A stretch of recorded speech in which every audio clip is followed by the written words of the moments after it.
Hey guys, so I was just physically assaulted in the mall. Like legitimately, paws got put on me in the mall. I called the police, I made a statement, and I am pressing charges. Hey guys, I am JEUtley, aka the Fitness Gym, and welcome back to the channel of possibilities.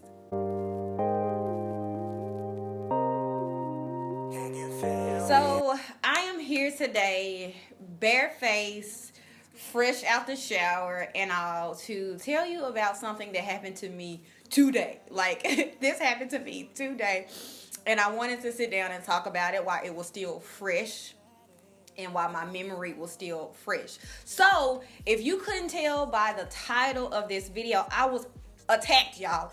Physically attacked. Someone physically put their hands on me in public. So let's just get into the story. I go and get my eyebrows threaded, and I walk out of the place that I get my eyebrows threaded. Now, right next to this place is a place in the Lakeside Mall called Natural Wigs and Beauty. Now, I frequent this place a lot just because it's beside where I go and get my eyebrows threaded, and they carry NYX products. And I love NYX, like matte lips and their lip butter glosses. And so I go in there because I have two lipsticks and glosses that I am out of. They are empty, and I wanted to get new product, right?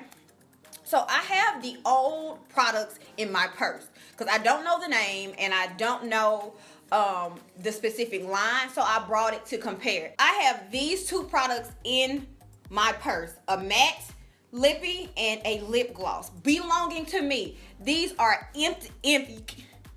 The camera all the way over there, and you can see how empty this is. I've had this so long that the packaging has rubbed off, the name has rubbed off. So I'm bringing these to be like, okay, let me repurchase these, right?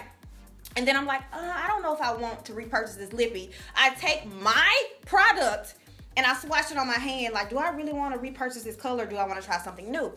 So as I'm looking at my colors and trying to figure out what I want to do, the store owner or the store worker, whoever she is, and I want to say she's the store owner because I frequent this store, several times before, and I think it's just always her.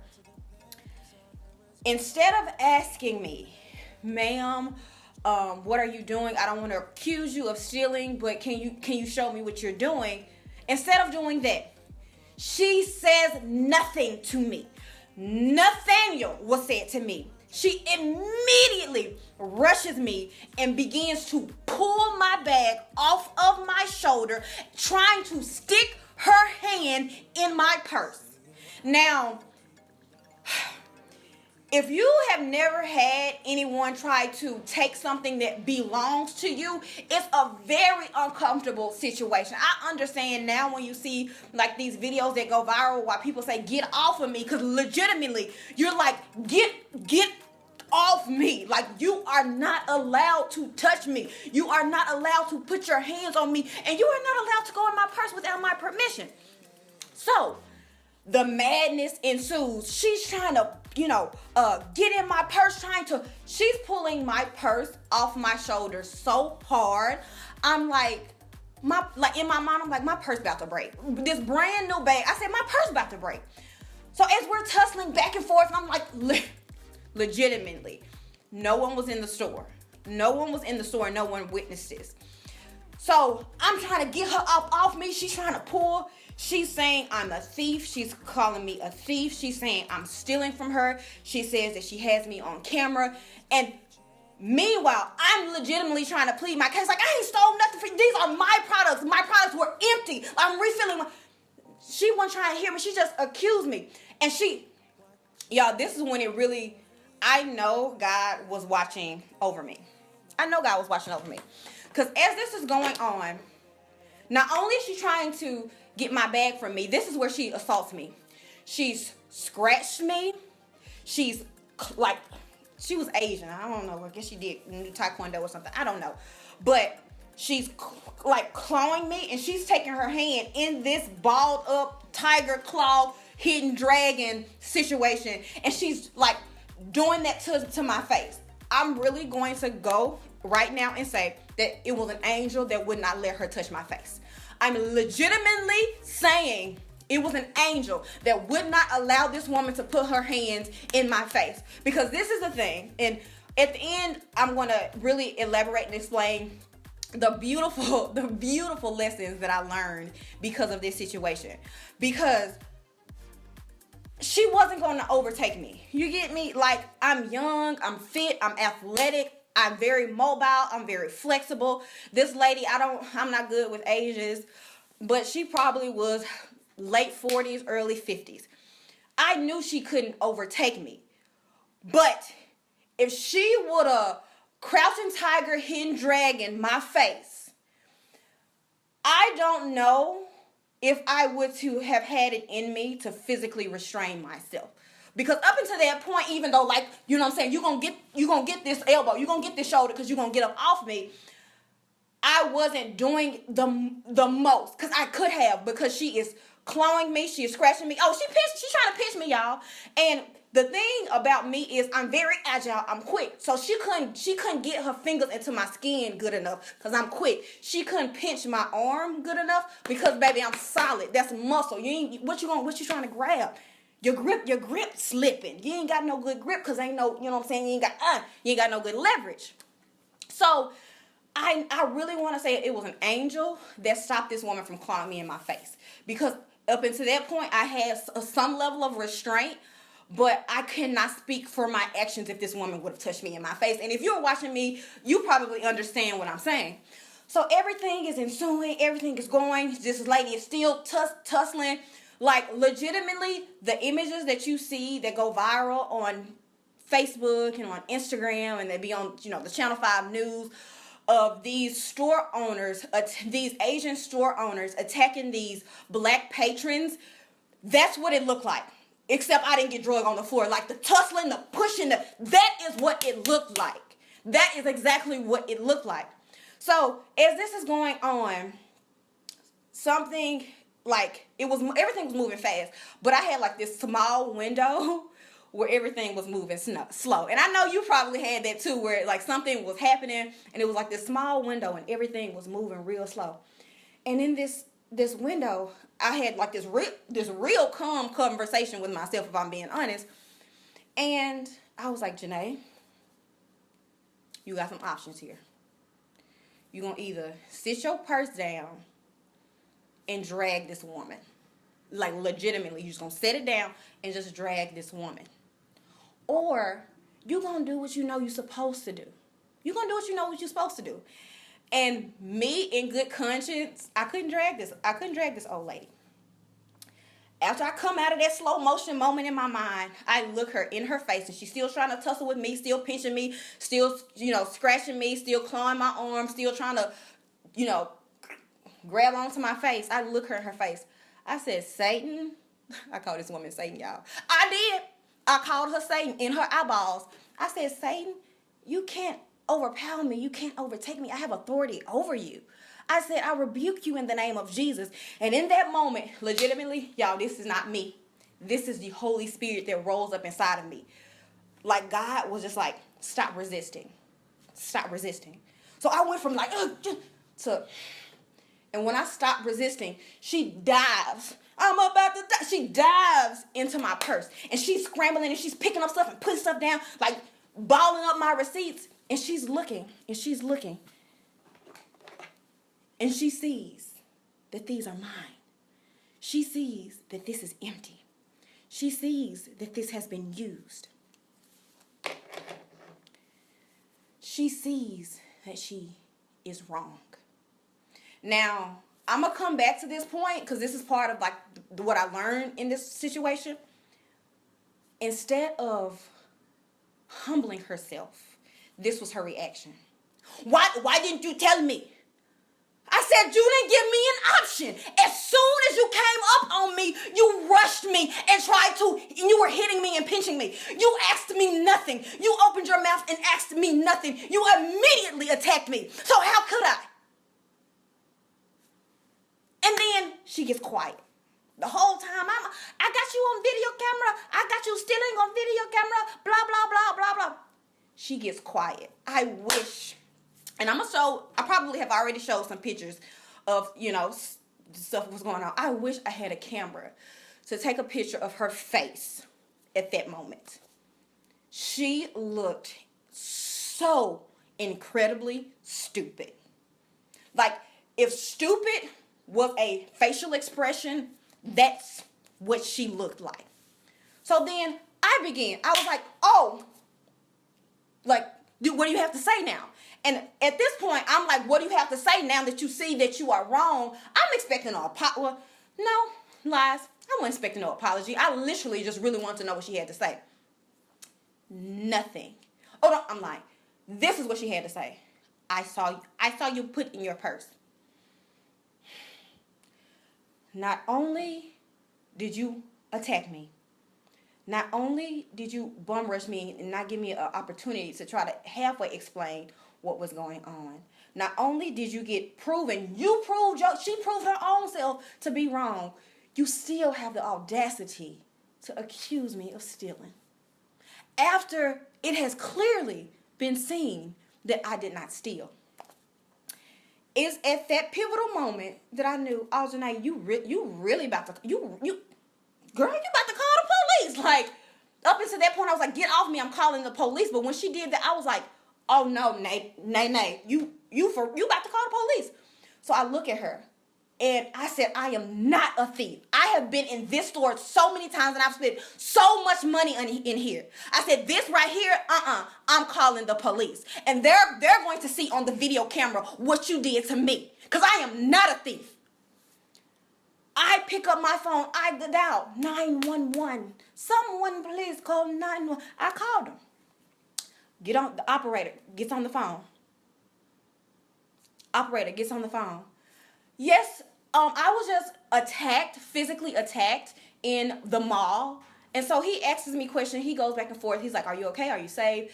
Where's the store owner? Are you in the store? Walk outside the store. Blah, blah, blah. So I take myself out of the store and I sit on this little bench in front of the store. And he's like, yeah, we're going to send mall security around there and then an officer should be on the way. So, I'm texting my mom. I'm shaking, y'all, because I'm in shock. I couldn't believe that this happened to me. I couldn't believe that this lady blatantly called me a thief. And mind you, we were in where Natural Wigs and Beauty is in the Lakeside Mall. It's in a corner, and we were loud, so you could hear us echoing. So as I'm on the phone with the 911 operator and I'm walking outside of the mall, everybody is looking at me. And I look like the crazy person. I look like the disgruntled black woman. I look like the angry black woman. But it's whatever, because I'm pretty sure they probably heard her screaming and yelling out of her face, calling me a thief as well.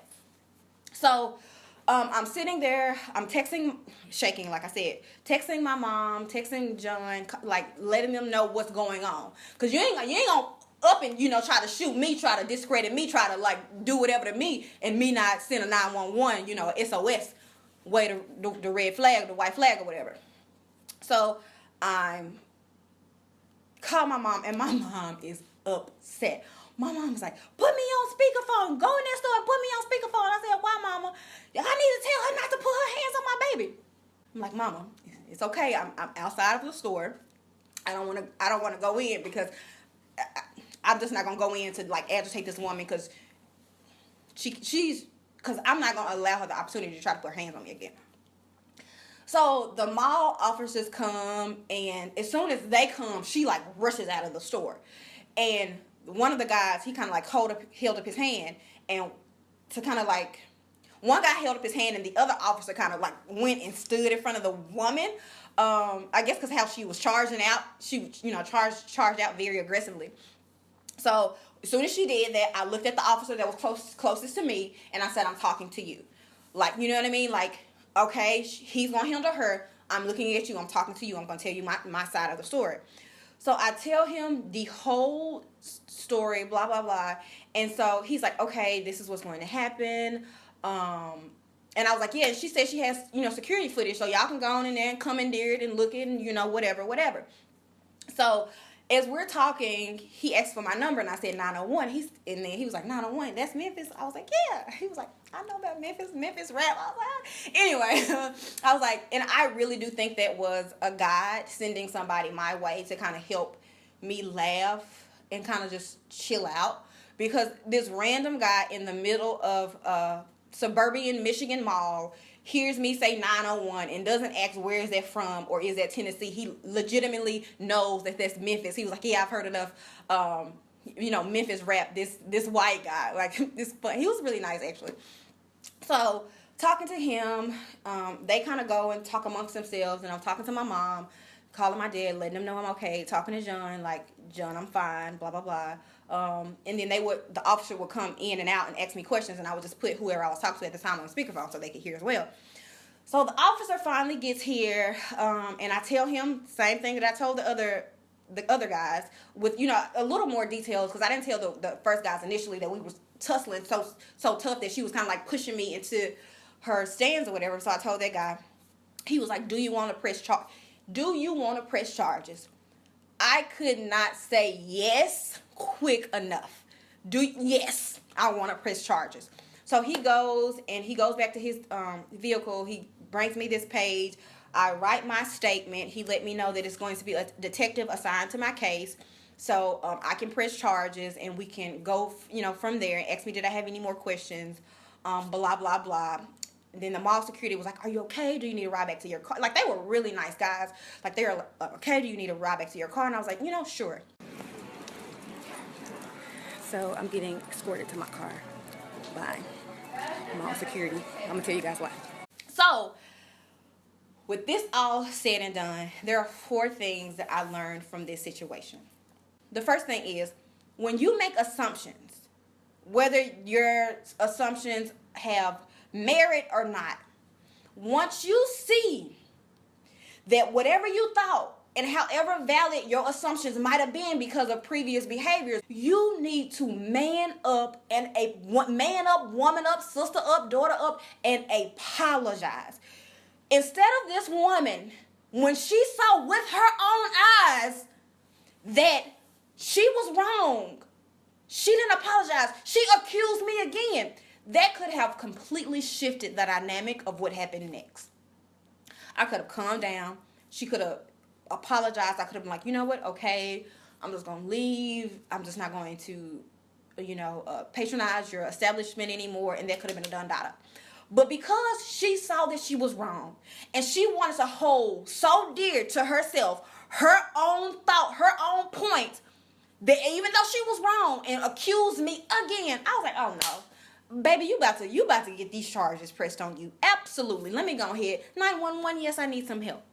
When you see that you're wrong, apologize, and apologize quick, because that can have a huge impact on what happens next. If you're able to get the job, if you're able to repair the relationship, if you're able to, go to the next level, even if you pass a test that God might be taking you through, that maybe he's taken you through several times before that you failed. When you see that you are wrong, when you see something, say something.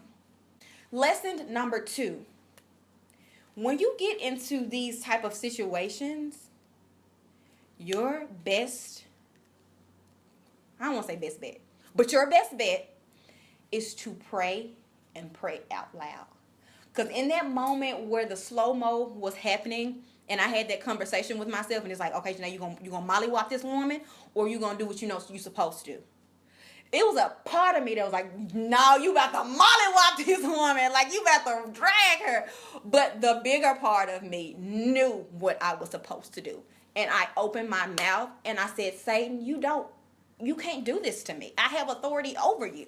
The third thing that I learned in this situation is not to allow God to vindicate me. Because even though this woman hopped all the way out the pocket, swung all the way to the left and came back to the right, I would have been justified in putting my hands on her because I was trying to defend myself from her putting her hands on me and her trying to break my purse and her unlawfully trying to go inside of my purse without my permission. You get what I'm saying? I could have punched her in her arm. I could have punched her in her face. I could have pushed her. I could have pushed her, like grabbed her by her shirt and like windshield wiped her all in her makeup, and I could have wrecked her. I could have wrecked her store. I could have left, and she could have had to call a cleanup crew to just clean up everything, all the destruction that just had happened. But because I knew innately. Now that I'm sitting back and I have time to kind of like marinate on the situation, it wasn't as apparent in the moment, but innately it was kind of like, this woman can't overtake me. She's not going to overpower me. She's not going to beat me up, and she's not going to hurt me. You get what I'm saying? Even though she's scratching and she's clawing and she's pinching me. Now, mind you, my adrenaline was going so high. I didn't realize, like, when I got home and like got out before I got in the shower, I was like, golly, my arm is really sore. Like, I didn't realize at the time, but my arm is really sore. But, it feels a little better now that I had a hot shower. But I can let God vindicate me, because here's the catch 2020. There's no one was in the store, and she said she had cameras, but then she lied.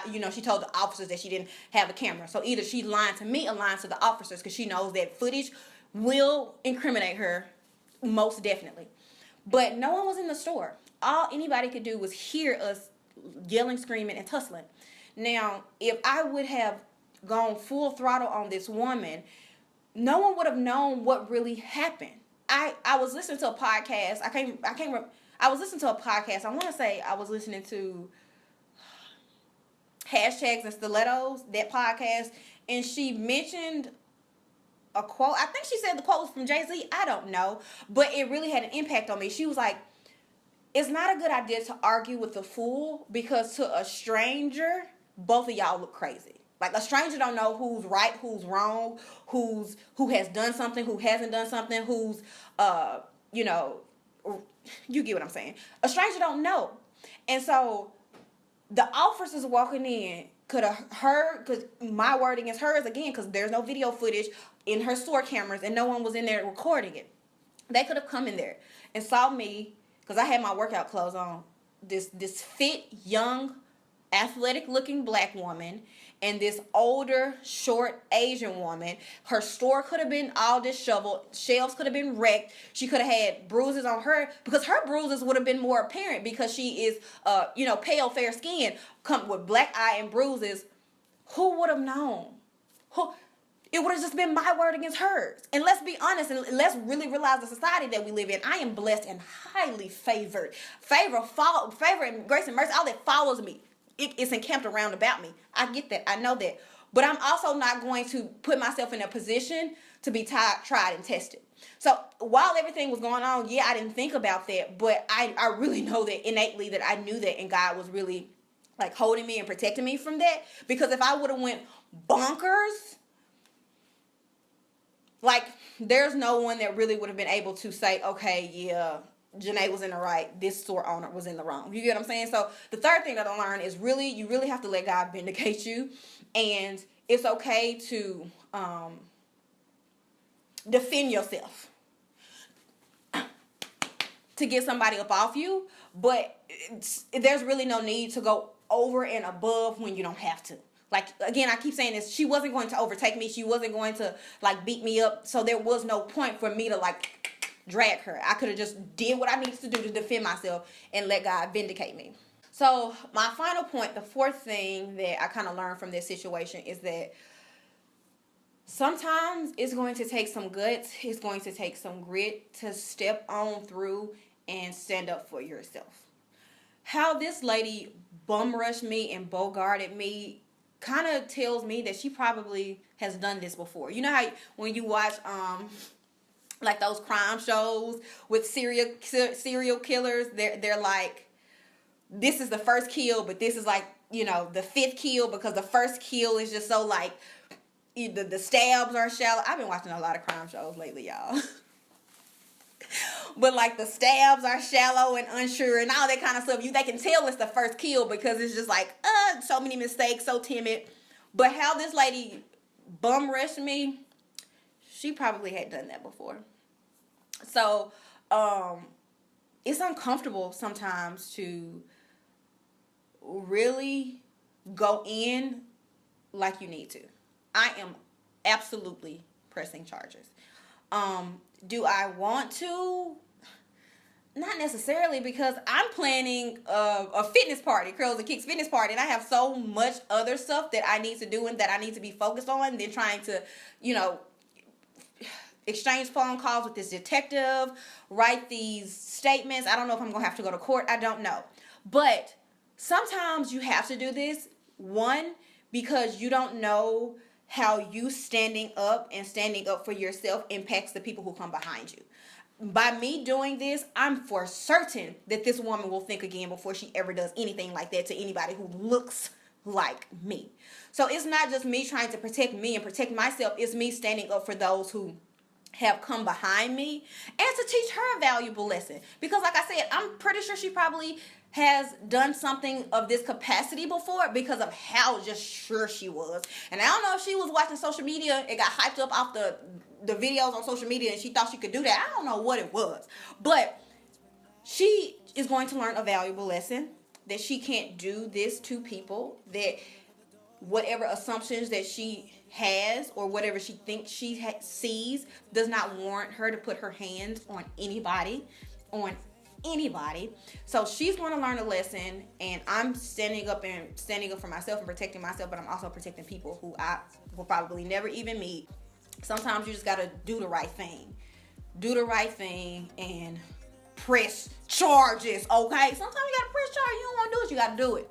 You got to do it. So those are the 4 valuable lessons that I learned throughout this whole ordeal. And my spirits are so high because I fully know that God is, like, he vindicated me. Like, this lady thought that I stole, and I kind of, like, in the moment I prayed, I stopped resisting. She saw what it was, and I'm just so glad that I didn't, like hurt this woman. And I know that it's the Holy Spirit. And not just that, kind of going back to point number 4, an incident happened when I was in Memphis. I was in one of my best friend's weddings, and we went to this nail salon in Midtown Memphis. I can't remember the name of the nail salon, but I will be sure to put it right here, because the nail tech messed up my nails. And instead of her kind of like trying to rectify the situation, she called me a liar. She said I was cursing her out, and no one in the salon besides the lady who was next to me even heard. Like, people who know me know that I'm boisterous, I can be loud, but I'm aware of my surroundings. I'm not like a child who doesn't know how to use my inside voice in particular situations. You know what I'm saying? Like, I'm not immature like that. So I knew what the deal was. I know how to play the game. So she said that I was getting loud with her, I was aggressive with her, that I cursed her out. Anybody who knows me knows that I do not curse. I don't curse at all. So that right there is like, okay, anybody who really know me knows. Like, if they didn't know before, like, oh, well, no, you can't be aggressive, you can't be like. If they didn't know before, they knew she was lying when she said that. But the other guy, he was like, well, if you don't like your nails, you don't have to pay. And then the lady was like, if you don't like, you don't pay. Like, wasn't even finished, stopped doing my nails in the middle of the process, and I was like, you know what, that's fine, I don't like it, I'm not going to pay it. And this is the thing, I was still going to pay, I was still going to blah blah blah. But when she started lying on me, saying that I was cursing her out, saying all this kind of stuff, I was like, you ain't about to get my money. And then some of the bridesmaids were still there when I left. Come to find out, they're gabbing to the whole nail salon, saying I stole from them, that I walked out without paying, not telling the full story, not telling that we exchanged words and I wasn't happy with the service, that you and the guy said if you don't like, you don't have to pay, that you stopped in the middle of the situation and completely stopped doing. Didn't tell the full story, just was trying to assassinate my character. So I didn't say anything then, and I was like, I'm gonna write a Yelp review, I'm gonna do something, because I need people to understand. If you go to this nail salon and you go to this nail bar, these are the type of people that you are dealing with. That they are, if you are a liar, you are a liar. Period. So if they'll lie on me, they'll lie on you. If they'll do something wrong to me, they'll do something wrong to you. So you need to know who you're dealing with. I sat on that. It passed. I didn't write a review. I didn't do anything with that. So when this situation came up, I was like, you know what? This isn't going to be like the other situation where this lady lied on me, that she's tried to assassinate my character, and me just letting it go. I'm going to do something. I'm going to say something now. Hubby came home early to be with me, and he brought me some Chipotle. But that is it. That is my story. So if you have ever had a situation where God has used a situation to teach you something and to vindicate you, I want to hear about it. Write it in the comment section below. So that's all I have for you this time. Bye. Be blessed.